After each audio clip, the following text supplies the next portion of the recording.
I'm Andrea Barton-Reeves, and I'm very glad to be here today to share with you some of the details about paid family medical leave. My presentation will take about 45 minutes and probably actually closer to a half an hour. And then we'll have the remainder of the time to answer questions. So with me today, I have Amber Forrest and Erin Choquette. Erin is our general counsel at the Paid Leave Authority, and Amber is our executive assistant. Amber has dropped some housekeeping matters into the chat, so please use the Q&A feature for your questions. That's the easiest way for us to respond to them during the presentation. So with that, I'm going to share my screen, and then we are going to get started. You're all set, Andrea. All right, thank you. And let's give me one more second. And okay, come on now. Go slideshow from the beginning. All right. Okay. So understanding the paid leave act. Let's just spend some time this afternoon talking a bit about Connecticut paid leave. I am, as I mentioned before, I am Andrea Barton-Reeves. I am the CEO of the Paid Leave Authority. Before I came to the authority, I was the CEO at HARC, which supported people with intellectual disabilities and their families. I come from New Jersey, but I've lived in Connecticut for almost 25 years. I have a degree in English from Rutgers and a law degree from New York Law School.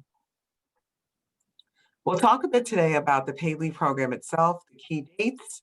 We'll also talk about an overview of the paid leave laws, applying those paid leave benefits in a more practical manner, the role of the employer, putting it into practice, some additional resources, and then we'll open it up for questions and answers. A bit about the Paid Leave Authority. We were signed into law and created by a law that was signed by Governor Lamont in July of 2019. Our mission really is to provide financial relief to families when they take time off to take care of themselves or someone they love without having to worry about lost income. We have two primary missions, one of which is to provide pathways to the accessible paid leave benefits, and also to help employers and administrators and healthcare providers by offering tools and support so they can understand how it works and to help them navigate the program. The 5 responsibilities that we have at the Paid Leave Authority are these: outreach and engagement, which is why we really appreciate the opportunity to be here today, to develop the policies and procedures that are needed to run the program. We also established the trust fund contribution rate, which is 1/2 of 1% by statute. At a maximum, we approve and audit private plans that employers may choose to offer in lieu of participating in the public plan. And we are also responsible for administering claims for paid leave benefits. So who's covered by the statute? Covered employers include all of those employers in the state of Connecticut who have one or more people working in the state. And that does include nonprofits and private sector employers with a unionized workforce. We often get questions about employers who may be headquartered outside of the state, but have employees that work in the state. Those employers are in fact covered under the statute. Sole proprietors and those who are self-employed may choose to opt in, but if they do so, they must remain in for a minimum of 3 years. Those employers who are not covered include the federal government and the state of Connecticut, with the exception of covered public employees. Municipalities and local or regional boards of education are also exempted, with the exception of their covered public employees as well. Non-public elementary and secondary schools are completely exempt from the law. What in fact is a covered public employee? They are a non-unionized employee of the state of Connecticut. And those unionized employees of the state may participate if they collectively bargain to do so. Municipalities also may be included if their unionized employees collectively bargain to be included in the program. And the same is true of the employees of local or regional boards of education if their bargaining unit collectively bargains to be included. And what's important to know for both the municipalities and the local regional boards of education, that if the bargaining units in either of those employer categories vote to be included in the program, then all employees, whether they are within the union or not, will be participating in the paid leave program. That is true for the municipalities and for the local or regional boards of education. So you may have heard in the news and everywhere, pretty much, that the 0.5% contribution to the Paid Leave Trust Fund begins on January 1 of 2021. Here's what happens to those contributions. They are collected from wages. Then the employer remits those contributions and accompanying wage information to the Paid Leave Authority. We validate those contributions and the wage data by information we have available to us through the Departments of Revenue Services and the Department of Labor. Contributions are then deposited into the Paid Leave Trust Fund, which is managed by the state's Office of the Treasurer. The trust fund can only be used for the administration of the program and to pay benefits. And then the trust fund pays those benefits and continues with the cycle of collecting and paying and validation. Here are some key dates that you should be aware of. Our website launched on September 4th, and there you will really find a tremendous amount of information about paid leave itself. There are separate areas on the site for employers, employees, sole proprietors, the self-employed, and for healthcare administrators, as well as third-party administrators as well. We're asking all employers to register now at ctpaidleave.org. We ask for registration now so that we know that you're aware of your obligation to withhold the 0.5% of wages starting on January 1 of 2021, and that we can communicate to employees that benefits will become available on 2022. Registration is also critical because if withholding does not begin, employers may be held liable for those withholdings that are not taken on time. And we don't want to see anyone have that kind of outcome. Okay, so a bit of an overview of the law. What are some of the reasons for leave? They include these: to create or expand your family through birth, adoption, or foster care, to care for a family member with a serious health condition, or to care for your own serious health condition, which can include serving as a bone marrow or organ donor or pregnancy. There's also special leave that's available for those who are serving our country, meaning that a family member can tend to someone who has been injured during active duty, also known as military caregiver leave, and there's qualifying exigency leave for when a family member is called overseas to active duty. And finally, in our state only, family violence leave is available for up to 12 days in concert with our state's family violence leave law. Here's a comparison of how our current family and medical leave law works in our state versus what it will look like in 2022. Right now, the law applies to employers with 75 employees or more, and those employees have to work at least 12 months for the employer and 1,000 hours before they qualify for leave. When they do so, they'll have 12 months of job protection, and they can take up to 16 weeks in a 24-month period, with the exception for military caregivers. Employers can also require an employee to exhaust all of their accrued time to pay for the time that they are away in the form of wage replacement while they're out on family and medical leave. When the law changes in 2022, many of these provisions will change significantly. First, the law will apply to employers with one or more employees. There will be no hours worked requirement, and job protection, meaning the ability to get your job back when you return from leave, will be applicable after 3 months rather than 12. 12 weeks of leave are available in a 12-month period for all of the leave reasons that I previously noted, with 26 weeks of leave available for military caregivers, but only 12 of those paid, and an additional 2 weeks of leave only 2 weeks of leave available for those who may suffer or experience incapacitation during pregnancy. And finally, an employer may require an employee to use their accrued time off, but they have to allow the employee to keep up to 2 weeks of accrued leave. So you heard me mention earlier the notice that job protected leave is available after 3 months of leave. There are also other laws that provide job protection, and those are listed here. They include the Federal Family and Medical Leave Act, Workers' Compensation, the Americans with Disabilities Act, the Pregnancy Disabilities Act, and the Connecticut Fair Employment Practices Act.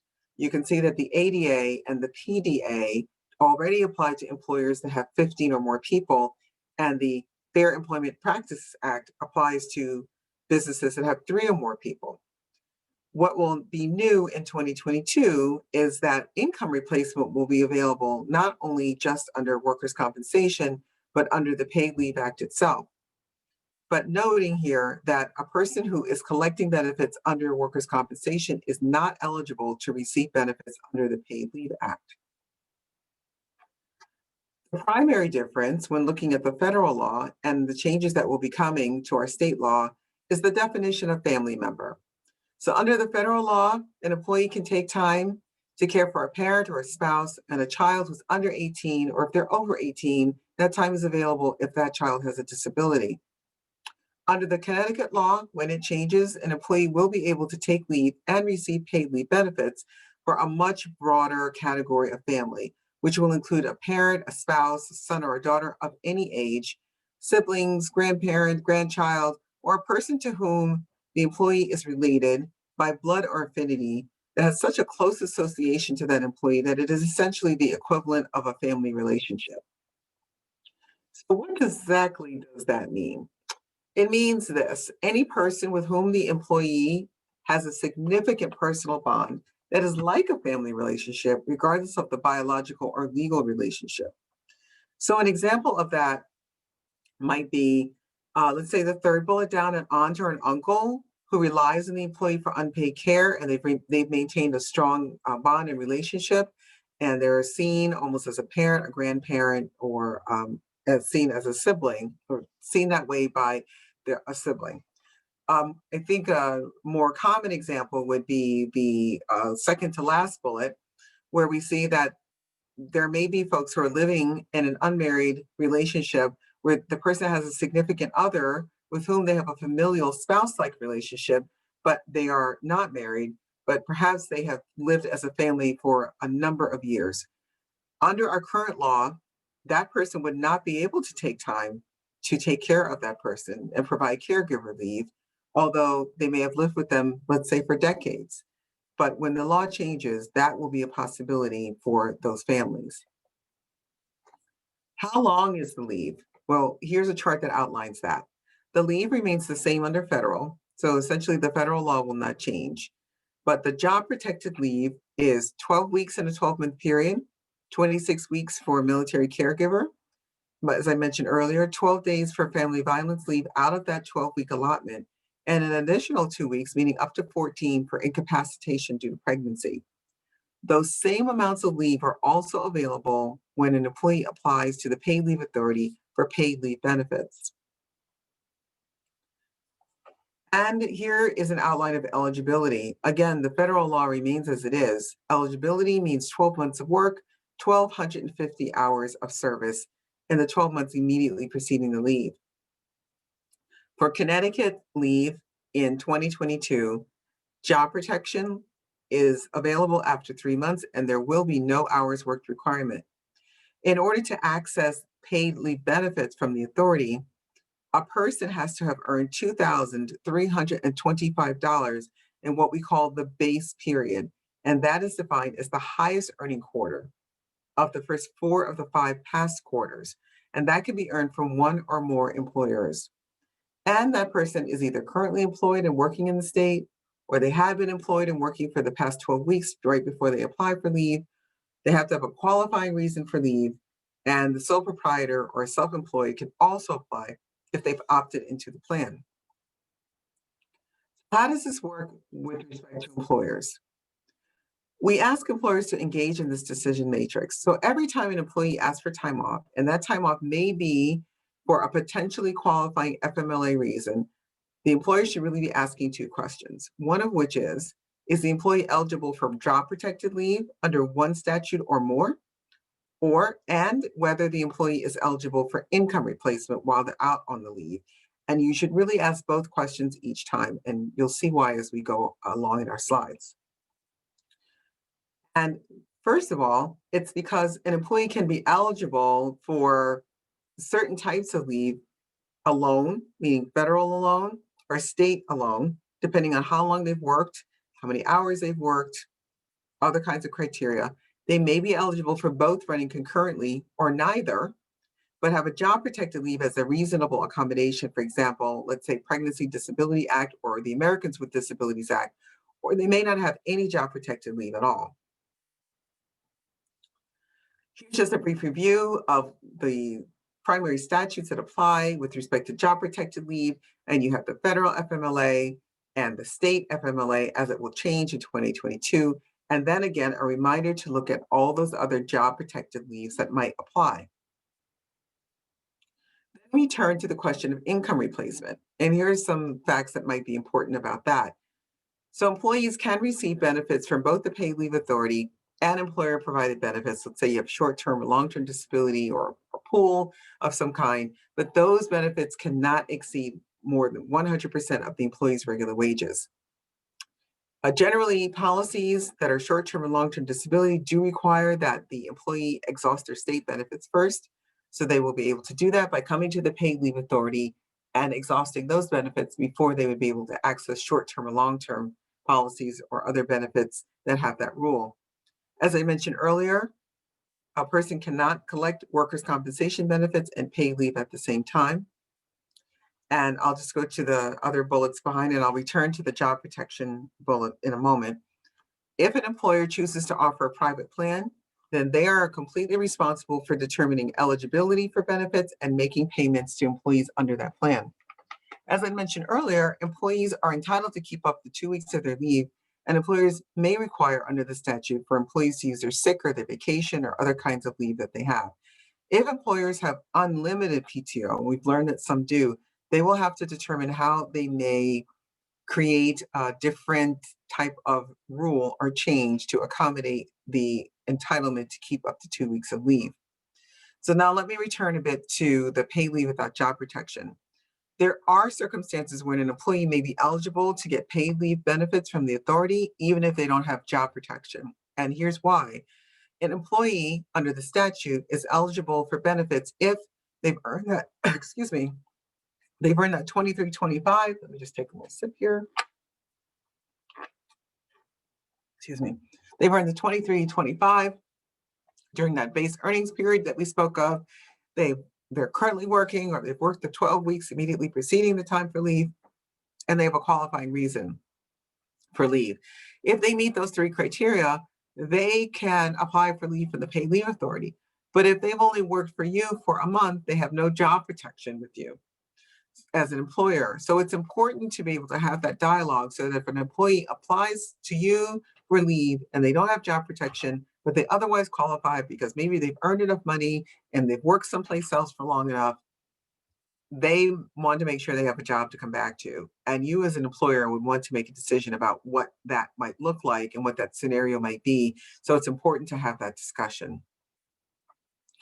So how does a person apply for benefits at the paid leave authority? The first thing they will do is submit an application to their employer and get the leave approved. So we won't have people who are employed by an employer sort of showing up at the paid leave authority without having had a conversation with their employer. Then once that leave is granted, then the employee comes to the paid leave authority for those benefits. And we do a few things. We validate their eligibility for leave based on their earnings so that we know they meet that 2325. And we make sure that the reason they're applying for leave is one that falls under the statute. We then do a preliminary calculation of their benefit amount. Then there's more validation as we speak to the employer to make sure that they're aware that these absences are coming and that there's actual covered absences. And if there are any offsets based on the employer provided paid time off that might be available. Then we do a final calculation and we issue those benefits payments. Exactly how much are those benefits payments? Well, that really depends on how much the person is earning. The formula has, the statute has 2 parts to its formula. For those that are earning less than or equal to the minimum wage multiplied by 40, which right now it would be $480, they would receive 95% of their covered employee base weekly earnings. That formula looks different for those that earn more than the Connecticut minimum wage multiplied by 40, meaning right now those that earn more than 480 hours, they get the 480 plus 60% of the difference between their weekly wage and the excuse me, and the 480, and that will give them a maximum of a benefit of 720. Let me actually use an example so that it makes it just a bit easier to follow. On the left of our screen, we have Mike, who makes $375 a week, which we know is less than or equal to the minimum wage multiplied by 40, which is 480. So he will get 95% of his benefit, and that would be $356.25. Deborah makes considerably more. So she starts out with the minimum wage multiplied times 40 to 480. And then she gets 60% of the difference between her wages and the 480.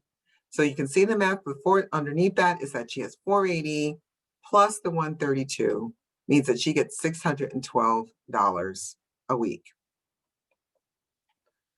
How does Connecticut paid leave apply in the workplace? Let's look at a couple of examples with people that have varying levels of service and varying amounts of leave available to them. So Mr. Coyote has been working for Acme for 10 years. He has 4 weeks of sick leave and 2 weeks of vacation time, and he has injured his hand in an off the books, off the work, off time from work accident. So in applying that two-part analysis, we ask ourselves, what about job protected leave? And what about income replacement? And his scenario looks like this. We know that because of the length of time that he has been at Acme, he has eligibility for job protected leave under the Connecticut FMLA and the federal, because he's worked well more than 3 months for job protected leave for Connecticut and well more than the year and the number of hours worked for federal. He can use his 4 weeks of sick leave accruals to cover part of his time that he's away and then apply to the paid leave authority for the remainder of his time. Amy has a bit of a different situation. She works part-time and the law applies to employees of every status, and she's worked for 2 years. She only has 6 days of sick leave and 3 weeks of vacation, and she has injured herself running with her dog. Again, applying that two-part analysis of job protected leave and income replacement, Jamie's circumstance looks like this. Because she's worked more than 3 months for the employer, she certainly has job protected leave under Connecticut's law, but she doesn't have any leave under the federal law because she's not worked enough hours to qualify.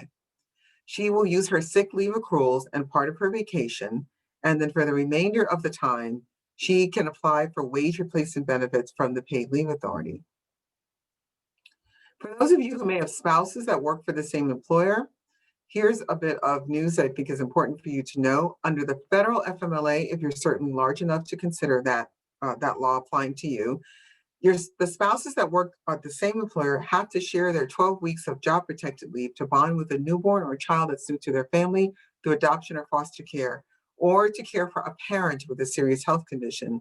Similarly, under the state FMLA, spouses are also required to share their 12-week job protected leave to care for a newborn or a child new to their family through adoption or foster care, and to care for a family member with a serious health condition.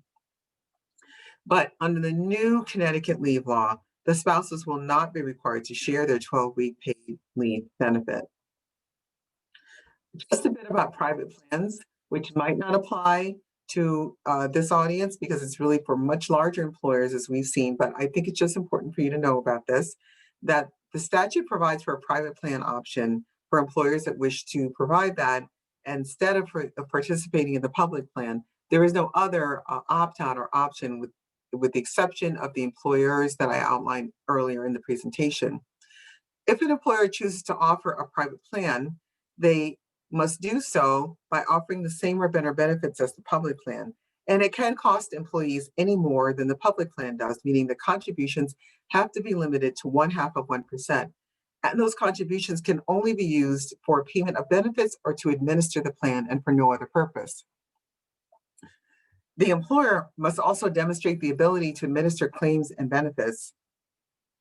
And they must also hold a vote by statute to seek the employee approval of the plan option. And that has to be the majority of all of the employees that work in the state.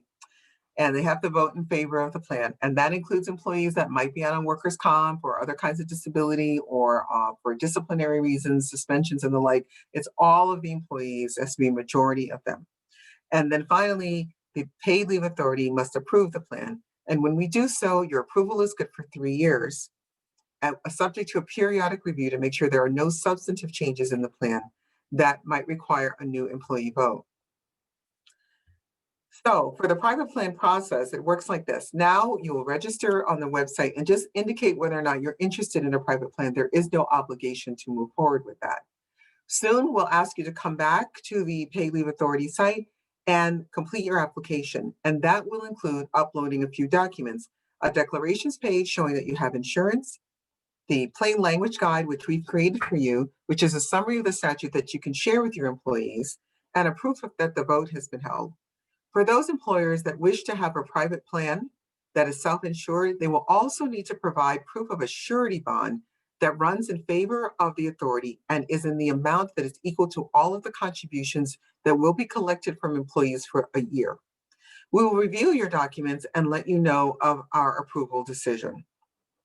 Then later on, once you have your final policy, remembering that you only submitted a declaration earlier, and the proof of and the plain language guide, we would want you to upload finally the final plan that you're being offered to the employees, that is being offered to the employees, and the one that is going to be implemented. And there, all we want to do is to validate that those documents are consistent with the declaration of insurance that you had previously filed. I said a lot today, and I know it's a lot to take in, but you can find everything that I spoke of today on our website, which is ctpaidleave.org. And here is just an example of some of the information that's available on the site. There's an employee rights poster that can be downloaded and provided to employees and emailed to everyone. The same is true of the employee rack card, which is really a more succinct summary of the employee rights poster. Everything that I've spoken of today is available in this very comprehensive 24-page employer toolkit that most employers are downloading and keeping as a reference guide. The paycheck mailer is the most downloaded document on the site. Employers have been downloading this and emailing it to their employees to let them know that their paychecks will be changing in January of 2021.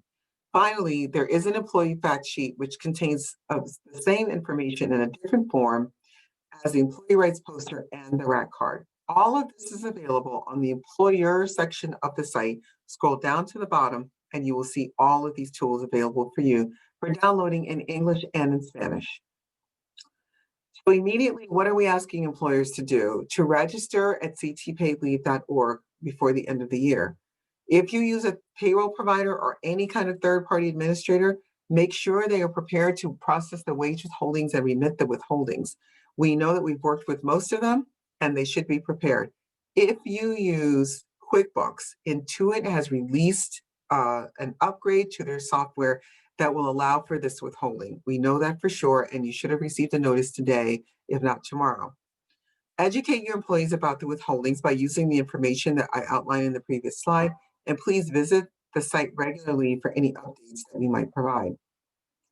And we're here to be able to help you.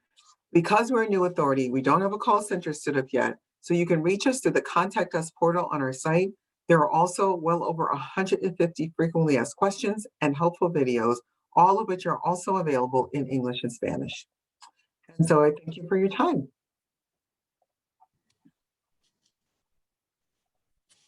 Andrea, thank you so much for that presentation. All that information was very helpful. We do have a few questions that came through as you were presenting. So I want to just take the opportunity right now to read them off. Sure. So the first question is, can employees stack their PTO in PFMLA?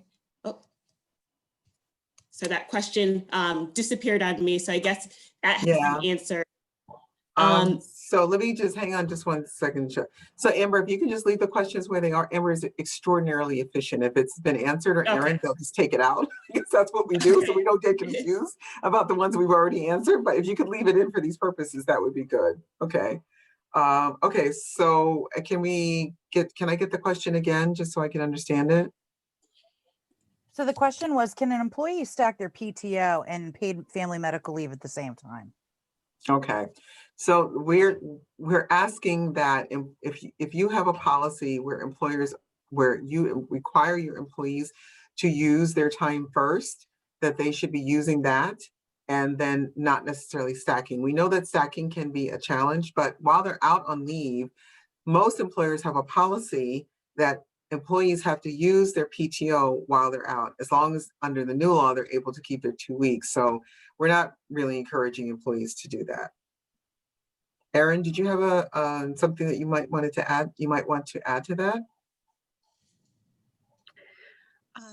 So that was the last of several questions from the same individual who was really asking about how FMLA, the job protected leave, interacts with the income replacement. And so in the previous questions, I had answered that, job protection is under federal and state FMLA. And that's the employer's responsibility to designate. And that begins when the employee is out of, first is out of work.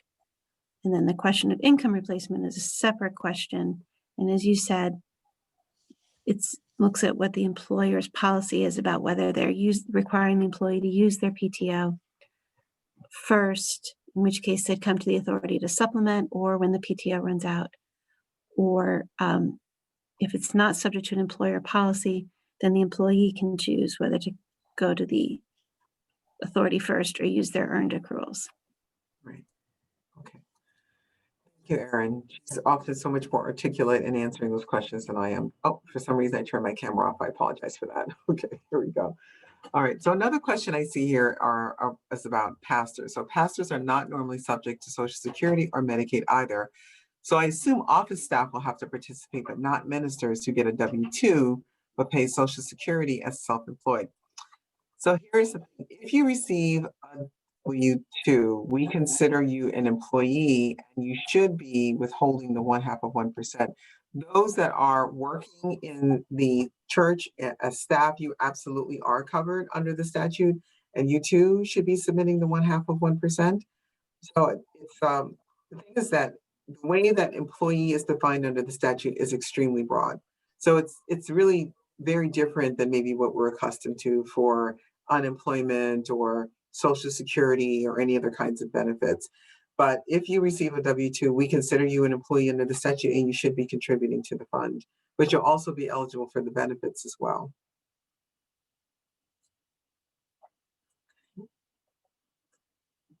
All right, so Amber, do you have any other questions? Because I see a few that are open. Yes. So one of the questions is it possible to register more than one business under one email address? So yes, I believe that it is, but I will double check for you. So you can have one business that has one email address, and you'll have the ability to register multiple businesses under that. So actually, we just released a feature called My Account, where you will register and then you will associate your business with the multiple you associate your email with the multiple businesses that you have. So it is possible to do that. But if you find that that's not working, then send something to the contact us and we'll try to walk you through that. Great, thank you. And everyone, I'll drop the link to the contact us feature in the chat momentarily. The next question is, if you do your own payroll, how do you report the 0.5%? Okay, so if you use, as I said, if you use QuickBooks, they're going to have a fix for you that should be released, I think either today or tomorrow, because they let us know that. Other than that, you can take the 0.5% as an additional tax in any other way that you would withhold your payroll tax. Sometimes some employers have indicated that they will be making changes to their pay stub, so to speak, because most people have direct deposit and their paychecks or their pay stubs are available electronically. There would be a box for paid leave or CTPL, and that's most large employers are trying to do that. But that's the way in which you would do it. You would just have the extra 0.5% in the way that you're already withholding any other payroll tax. Great, thank you. And this next question comes kind of from what we covered a couple questions ago, was once you have registered a small business and have the Connecticut Paid Family Medical Leave registration number, how do you access the account? I believe this is where the My Account feature comes in. Yeah, Correct, so the Andrea? My Account feature is very new. So once you have your registration credentials, you say you've already registered, you've gotten everything, go back into the website, and on that first page at the top on the right-hand side, you'll see something that says login. So go in there and enter your registration credentials or your login credentials, and that is what will take you to My Account. And then so when you log in, it'll show up with your name, and then there'll be a pull down and you'll see my account, and you can click on that, and then you'll be able to see the businesses that you registered, all the information that you entered when you registered. Some of the fields will be able to be changed, some will not, because if you change some of the fields, then it will invalidate the credentials that you use. So those will be locked and you won't be able to do that, but many other fields you'll be able to do. You'll also be able to add new users and take other people out. You'll be able to see if you did submit a case to the Contact Us Center and if it's outstanding or what the status is, and all of the information that you will need, tutorials, all of that will also be in that My Account feature, which is available now. Great, thank you. I'm a sole proprietor. How does this compare to my long-term disability insurance? Yeah, so without really knowing the details about your long-term disability insurance, it's hard to say, but it does offer, well, first of all, if you're a sole proprietor, you can opt in at any time. So you're not obliged to sign up right now. But the way that it works is, as I noted in the presentation, is that you'll have the 12 weeks of leave. If you're making more than the minimum wage, you would have that other part of the formula that I explained earlier, which is explained better by example than trying to describe it. And then you would also have that 12 weeks of leave in the 12-month period for the reasons that we outlined. If your long-term disability policy offers benefits that are richer than that, then that might be the better option. If not, then it might make sense to sign up for the paid leave plan, knowing that if you do that, you're required by statute to stay in the plan for 3 years. Thank you. And another attendee would like to know how this works for entrepreneurs and solopreneurs. Yeah, I love that term, solopreneurs. That's a great term. It works the same way. So you're considered essentially to be a sole proprietor or self-employed. Again, the option to sign up is completely up to you. There's no deadline for you. You can do that at any time. So just, generally, if you're, let's say, I'll use the minimum wage standard. If you're making minimum wage and your contribution is going to be somewhere in the neighborhood of $2.56 a week, and then as you saw in the presentation, you would be eligible to get up to 95% of your income when you have to take leave for any part of that 12-week period that you're eligible for leave in that 12-month time frame. So it's really about whether or not you want to do the math. If you buy a short-term policy, some people have been buying sort of the Aflac types of policies, because when you're a solopreneur or an entrepreneur, you still need that kind of coverage because it's you are your business. So it's better to see what the whole landscape is and then make the best determination for you. But this option is available to you at any time. Great, thank you. So that's all of the questions in the Q&A at the moment, but I do have one over here in the chat, which is asking if an employer hasn't registered by December 31st, what are their options and when is the next opportunity to register? All right. So if you haven't registered by December 31st, registration remains open. So it's not like we're going to close it and then, you won't be able to register again. What we don't want to have happen, and I've said this many times in many different venues, is don't lose the window for withholding. So even if you can't get to the registration, which we're strongly encouraging you to do by the 31st, start your withholding by January 1, because pursuant to the regulations with the Department of Labor, your ability to go back and take any back withholdings from your employees is extremely limited, but you will still be responsible for all of the money you were supposed to withhold from them. So we don't want to find any employer of any size in that circumstance. So even if you don't get to the registration, please start the withholding, hold that money, get in and register as soon as you possibly can. We will have a list of the employees, sole proprietors, self-employed, mostly employers from the Department of Labor and the Department of Revenue Services. So we'll be able to do a comparison between the employers that have registered and those that have yet to. And we will be sending you reminders that you need to come in and register, and you absolutely need to withhold, because we don't want you to be in a position where you are responsible for withholdings that did not occur on time. Great, thank you so much, Andrea. So that concludes all of our questions in the Q&A and the comments today. I'll hand it over to you. Okay, great. So Sharday, I didn't know if you wanted to say something else, but I would like to say that I really appreciate the opportunity to speak to your audience today. I am really excited about all of the great work that you're doing. and the opportunities that you provide for people. So small businesses are extremely important to us.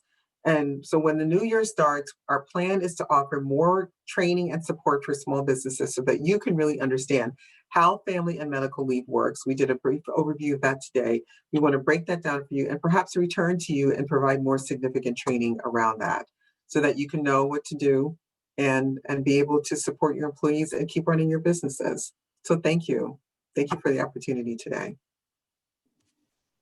No, you're very welcome. Thank you for the information. I don't have anything else to add. I just want to thank everyone for joining us today. We really appreciate it. I wish everyone a great holiday season too. Okay. Thank you. Thank you. Bye-bye. Okay. Bye.